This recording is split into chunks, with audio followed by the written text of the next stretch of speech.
Ah, cette petite voix intérieure, vous savez, celle qui juge, qui critique, t'es pas assez bien, t'es pas à la hauteur, tu vas jamais y arriver, tu vas échouer, toutes ces petites phrases là qui viennent vous pourrir la vie et qui surtout vous empêchent d'avancer dans votre vie parce que ça vous empêche de vous lancer dans des projets, prendre des décisions importantes.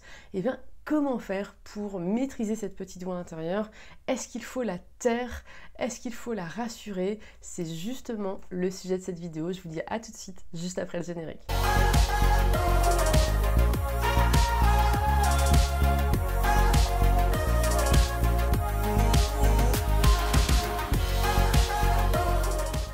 Hello, c'est Sandra FM, la psy qui vous aide à croquer la vie en toutes circonstances. Avant même de vous parler de cette petite voix intérieure, je voudrais vous dire que j'ai créé un petit PDF où vous allez pouvoir voir plein d'alternatives bienveillantes de vous parler plutôt que de garder toutes ces petites phrases qui vous jugent et qui vous critiquent. Par exemple, quoi dire quand je me dis je suis nulle, je vais pas y arriver, tu vas échouer, t'es pas assez bien, bref. Toutes ces petites phrases qui sont dans votre tête, qui vous poussent à vous sentir mal, à ne pas avancer, etc. Je vous ai justement concocté un petit PDF avec plein de petites phrases alternatives pour trouver justement une façon de se parler de façon bienveillante. Alors le but n'est pas d'être dans le monde bisounours, c'est-à-dire si vous vous trouvez nul, le but c'est pas de se dire qu'on est génial, sinon dès que vous allez le dire, vous allez sentir des résistances en mode non, je suis pas génial. Donc c'est pas ça le but de ce PDF, c'est justement de trouver des alternatives qui vous correspondent, qui font sens pour vous, mais qui sont beaucoup plus légères que se dire je suis nul. Donc c'est parti, si ça vous intéresse, je vous mets le lien juste en dessous dans la description. Alors cette petite voix intérieure qui juge, qui critique, qui nous piétine parfois, déjà, pourquoi cette petite voix intérieure existe? D'où vient cette petite voix intérieure? Faut savoir que chaque humain a vécu une histoire, des expériences, elle a été entourée de différentes personnes, ça a commencé avec des adultes quand on était petit, des camarades de classe, des enseignants, des parents, des oncles, des tantes, de la famille, bref, on a été entouré par plein de personnes différentes qui vont façonner finalement la façon dont on se voit. Les différentes expériences qu'on a vécues, par exemple, est-ce que la première fois où je me suis exposée publiquement, ça s'est mal passé, et on m'a critiqué, on m'a dit que j'étais nulle, forcément ça va influencer les prochaines fois où je vais être confrontée à l'idée de parler en public par exemple. Donc vos expériences passées ont un rôle à jouer sur la façon dont vous percevez votre vie et vous percevez vous-même, et donc cette petite voix va être en accord avec toute votre histoire en tant qu'humain. Et c'est ce qui fait que, même situation, les personnes vivent des choses différentes. Peut-être que dans la même situation, il y a une personne qui va se sentir extrêmement stressée et l'autre, éventuellement, va se sentir complètement épanouie. Et ça, c'est en fonction de ce que chacune a vécu par rapport à cette situation, à la vision qu'elles ont de la situation, à la vision qu'elles ont d'elles-mêmes sur cette situation, qui va influencer qu'est-ce que la petite voix intérieure va vous dire. Une chose est sûre, c'est que justement cette petite voix intérieure, même si elle peut vous sembler toxique parce qu'elle vous empêche d'avancer dans votre vie, ou qu'elle vous nuit, ou qu'elle vous torture, qu'elle vous juge, qu'elle vous critique, elle a un rôle hyper important qui est celui de vous protéger. Alors je sais, ça peut paraître complètement bizarre, mais il faut savoir que le cerveau est addict à la réalité et à l'identité que vous vous êtes créée.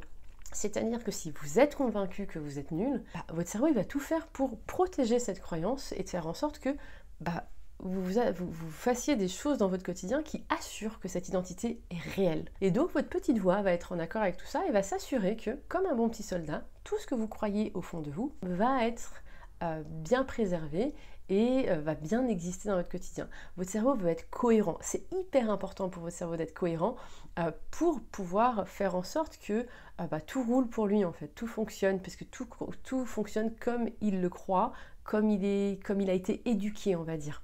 Donc, en prenant ça en compte, c'est important de comprendre que cette petite voix, même si elle vous dit que vous êtes nul, que vous n'allez pas y arriver, que vous allez échouer, elle est là pour vous protéger d'une peur ou d'un besoin profond. Et c'est pour ça que l'idée, c'est pas de taire à tout prix la petite voix, mais de pouvoir prendre le temps d'écouter c'est quoi le besoin réel derrière. C'est quoi finalement la peur qui se cache derrière cette petite voix intérieure. Qu'est-ce qui se joue réellement? Par exemple, je vais vous donner un exemple d'une cliente du club Mieux-être. Ça faisait plusieurs semaines qu'elle me disait « Sandra, en fait, ma relation avec mon conjoint ne me va pas du tout. Il commençait à y avoir des violences verbales, ça commençait à jouer beaucoup sur les enfants, elle n'était pas heureuse, ça allait pas, du coup, ça déclenchait des crises d'angoisse, bref, c'était très compliqué pour elle.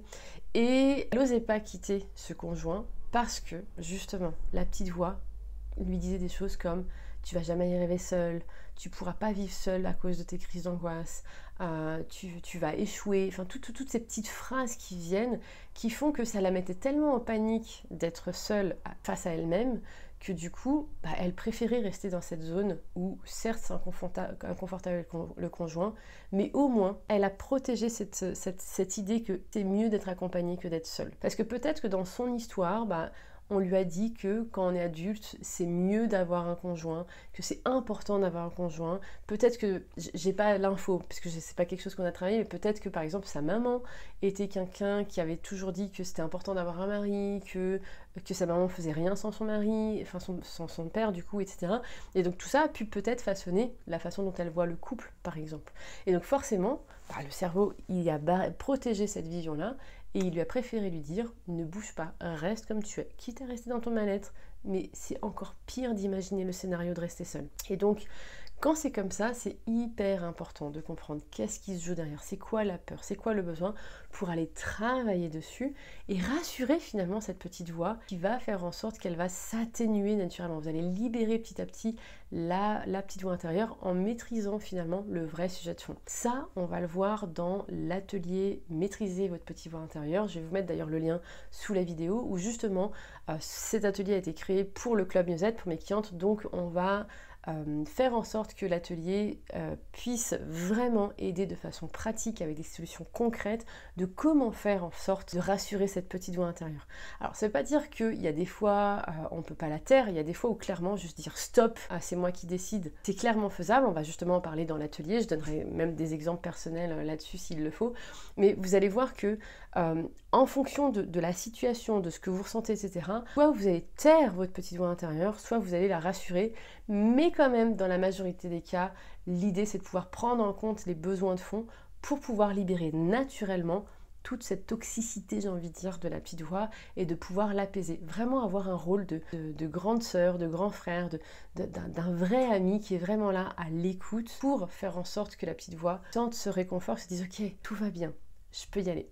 Donc on en parle un peu plus en détail dans l'atelier. Je vous invite à me rejoindre tout simplement en cliquant dans le lien qui apparaît juste en dessous. J'ai hâte de pouvoir vous accompagner là-dessus et de faire en sorte que vous aussi, vous puissiez avoir une petite voix qui vous amène vers la personne que vous voulez devenir, qui vous amène justement à vous lancer dans vos projets, à améliorer vos relations et à faire en sorte que vous gagnez en confiance, en estime de vous-même pour pouvoir faire en sorte que vous deveniez la personne dont vous rêvez depuis bien trop longtemps et qui demande qu'à se révéler. Je compte sur vous pour travailler là-dessus. Je vous dis à très vite, soit dans l'atelier, soit dans une prochaine vidéo. Et d'ici là, pensez à croquer la vie en toutes circonstances. Bye!